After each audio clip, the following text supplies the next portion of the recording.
All right, let's dive deep into Hebrews 12:2. Oh, yeah.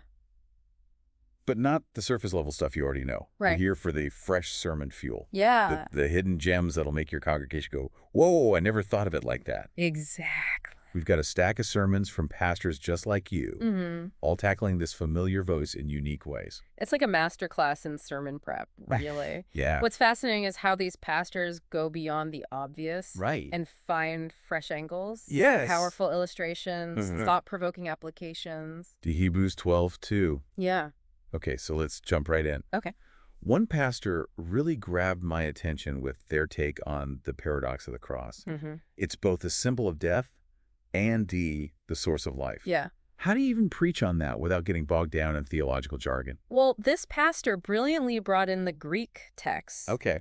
to explain the depth of joy Jesus anticipated, Right. being reunited with the Father, Mhm. fulfilling his mission. Fulfilling his mission. Yeah. So, The key takeaway here is that the joy was so profound. yeah. It overshadowed the suffering of the cross. Wow, that's powerful. Yeah. But how do you translate that into a message that resonates with people today? Well, this pastor did it by connecting it to the idea of perseverance. Okay. Think about it. Yeah. If Jesus could endure the cross with joy Right.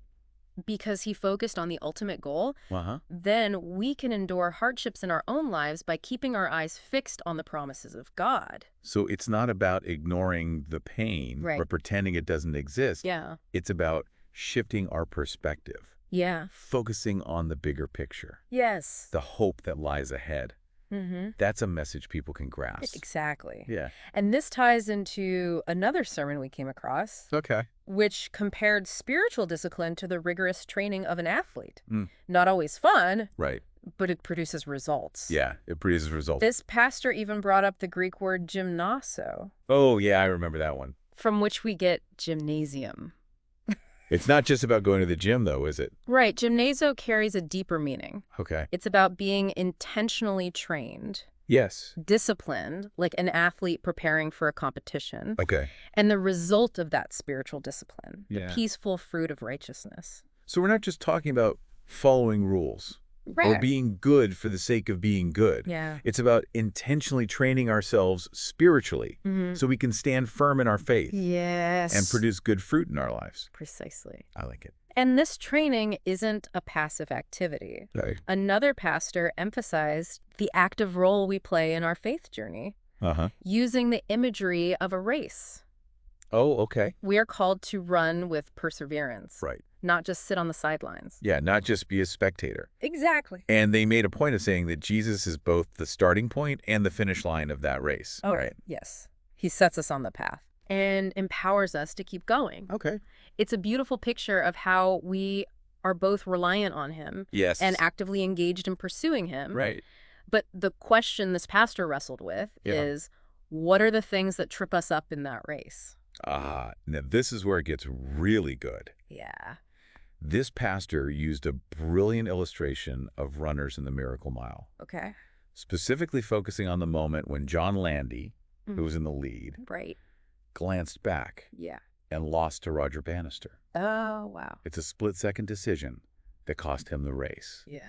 And this pastor used it to illustrate how clinging to the past, Okay. whether it's past mistakes, regrets, Mm-hmm. or even past successes, Right. can cause us to lose focus Yeah. and stumble in our spiritual race. Yeah, that's good. So it's not just about running hard. Right. It's about running with our eyes fixed on Jesus, Yes. letting go of anything that hinders us from moving forward. Exactly. And that's where this idea of releasing burdens comes in. Yeah. One pastor used a powerful image of explorers and armies weighed down by unnecessary baggage, Okay. unable to move swiftly or effectively. Right. It's a great visual for a sermon, Yeah. especially when you connect it to the things we carry in our own lives. Grudges, anxieties, that kind of thing. So how do we actually let go of that baggage? Yeah. This feels less like a quick fix Right. and more like serious spiritual work. Absolutely. It's not easy. Yeah. But these sermons offer some practical guidance. Okay. One pastor emphasized the importance of confession, Right. bringing our burdens to God Mm-hmm. and asking for his help to release them. That makes sense. Yeah. It's acknowledging we can't do it on our own. Right. But what about those times when we feel like we've already confessed? Yeah. We've asked for forgiveness. Yeah. But we're still struggling with the same stuff. That's where the concept of forgiveness comes in. Right. Another pastor really dug deep into the Greek word for pioneer. In Hebrews 12:2, Archēgos. Archēgos. Yeah. And how it relates to Jesus' role in our lives. Okay, remind me what's so special about that word. Well, Archēgos means more than just starting something. Right. It implies leading the way, forging a path for others to follow. Okay. So it's not just that Jesus initiated our faith, Right.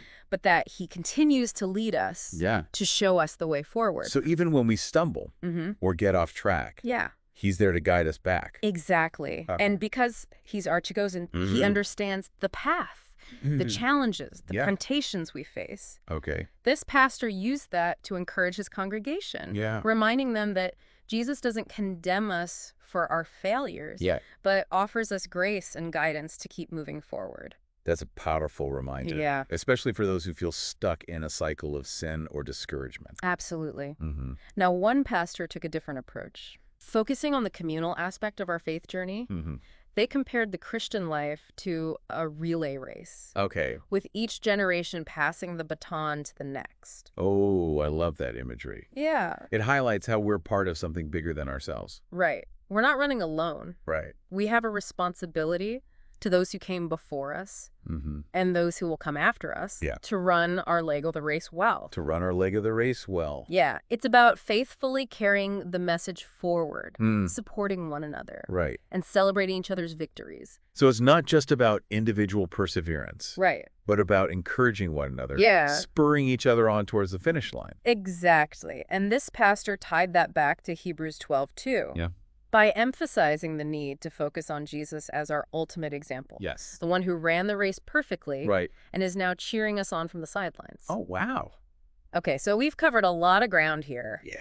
The paradox of the cross. The discipline of training. Yes. The active role we play in our faith. Letting go of burdens. The importance of forgiveness. And the communal aspect of our journey. I like it. Are you starting to see how these seemingly different approaches actually weave together a powerful tapestry of insights into Hebrews 12:2? Yes, absolutely. It's amazing how these pastors have taken a familiar verse and revealed so much depth and richness. Right. But I'm curious. How do we make this practical for our congregations? How do we move beyond the theory and inspire real-life transformation? That's the million-dollar question, isn't it? Yeah, it is. And the answer, I think, lies in the illustrations these pastors used. They didn't just throw out abstract concepts. They grounded their teaching in real-life examples, stories that people could connect with. You're right. I'm thinking back to that pastor who used Simone Biles stepping back from the Olympics. To illustrate the importance of acknowledging our limitations. That was such a powerful example. It was. Here's this world-class athlete at the peak of her career choosing to prioritize her mental health. And this pastor used it to challenge the idea that we always have to be strong, that admitting weakness is somehow a failure. Instead, it can be an act of incredible strength. Of knowing ourselves and setting healthy boundaries. Absolutely. That's a message that resonates in today's culture. Where there's so much pressure to perform and be perfect. And it ties back to Hebrews 12:2 by reminding us that we're not running this race alone. We have Jesus, our pioneer, who understands our weaknesses because he experienced them himself. He wasn't some superhuman figure who breezed through life without struggle. He faced temptation, felt pain, experienced grief. And yet he persevered.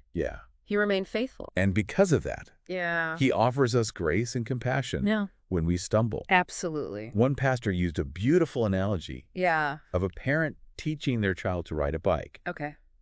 The parent runs alongside, holding on, ready to catch them if they fall. But eventually, they let go, knowing the child is ready to ride on their own. But they're still there, cheering them on, watching them grow. What a beautiful picture of God's love for us. It is. He's not a distant observer. No. But a loving Father who walks with us every step of the way. And that brings us back to the heart of Hebrews 12:2. It's not just about gritting our teeth and pushing through. Right. It's about fixing our eyes on Jesus, the author and finisher of our faith, yes. the one who gives us the strength and guidance we need to run the race with perseverance and joy.